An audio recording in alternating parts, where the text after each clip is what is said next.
Obviously, the bad news. Nipsey Hussle passed away. Tragic shooting in Los Angeles. Yeah. Obviously, a well-known guy. There's some danger sometimes when it comes to being high profile. Yeah. First of all, what do you think? What do you think about Nipsey's untimely death? I think, gone too soon. I think that boy had the capabilities of becoming a billionaire.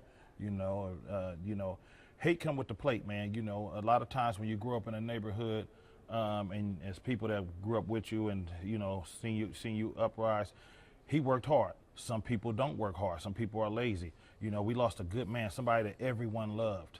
Everyone, like he had a pure heart. He was an inspiration for the new generation. He shouted you out a few times. Definitely shouted me out. Yeah. I mean, just because you guys both own your own labels. Right. I mean, you guys were making strides. He owned his own product. Yeah. I don't.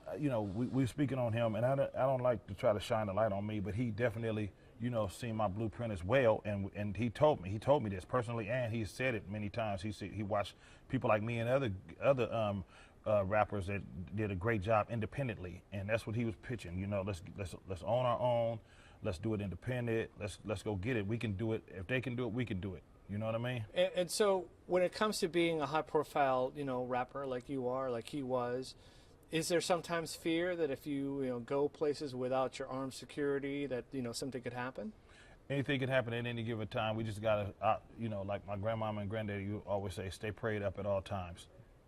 And that's anywhere. You could do anything. You could be in the suburbs. You could be anywhere, and anything can happen. And they might not even know you're a rapper. You know what I mean? Right. So we just gotta always stay securityed up. Of course, people used to laugh at me when I had security. They used to say, well, and this ain't had nothing to do with Nipsey, but some of the rappers used to laugh at me until they start getting a little known. So they all got security now. You know what I mean? Not I'm talking about local artists and everything. They used to like, before you be having all no security, man, come on, man, I'm somebody. I've been somebody for 30 years. I don't know about y'all. Y'all just now getting on. Right. You know what I'm saying? Right.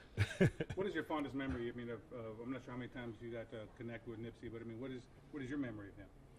So mine is when he told me he liked the song I got called Lifestyle. We was at who video was that? Young Jeezy, YG, and I forgot who else was on that song, but the song was called Killed the Club. And just talking about turning out the club, like we walked in there, we was doing our thing, balling, So we was all at that video shoot, and Nipsey was there, and he was like telling me, man, I grew up on all your stuff, man. One of my favorite songs is Lifestyle. I had a song called "This Is the Lifestyle That I Choose." It's pretty dope. Yeah, you know what I mean. So and just chopping game, and then I had text him probably about 3 weeks to 4 weeks before his death or whatever, just checking in because I had sent him a record, but when we in this, just like me, sometime I might not be able to get to it. Sometime you might catch me on a good day where like, man, let me pull that record up. My guy just sent me. I'm gonna go ahead and knock it out because I feel like rapping to that one today. That's how us rappers are. So I didn't never trip when he didn't get it back to me, and right away. But I know eventually he would have did it. You know what I mean? So, and we was on remixes together. We did one called we was on Rick Ross Buy Back the Block. And it's talking about entrepreneur stuff, you know what I mean? Buy back the block, because right. Rick Ross, of course, he has like wing stops, and he right. he owns his own beverage, So once you actually get a little bit of money, instead of just trying to live and eat off of that, you will actually reinvest it in your community. That's what you do, reinvest it. And the fact that you look at the suspect that who was seemed to be a part of the group he hung with. Yeah. I mean, are we able to kind of separate that and find a... So now, separate, you got to handpick your friends nowadays. You got to keep your circle kind of small because, so many, nowadays the way people are doing it's just not solid, it's salad. They're not being solid. It'd be somebody right in your circle that just been looking at you, been right there with you everywhere you go, know everything you do, and just be really plotting and hating on you, like, because they want to be in your position instead of just, everybody want to be, number one. They don't want to be number two like the pencil. So jealousy. Jealousy is a big, important part of life. Jealousy is a disease. It's bad. It's not cool. It's because, but you can be jealous of somebody and not want to do any harm to them. It's okay because God don't want you. God is a jealous God. He don't want you idolizing any other idol. You know what I'm saying? I don't know if y'all know that, but you ain't supposed to idol nothing. No statues, no nothing. Just the Lord. Right. You know what I mean? So it's a different jealousy. So jealous, there's different pages of jealousy.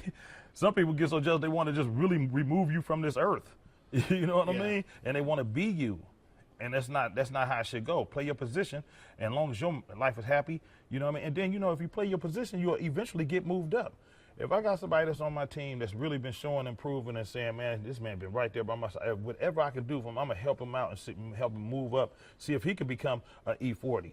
And if he become an E-40, then that E-40 will create other E-40s. And then we got us a strong team. You know what I mean?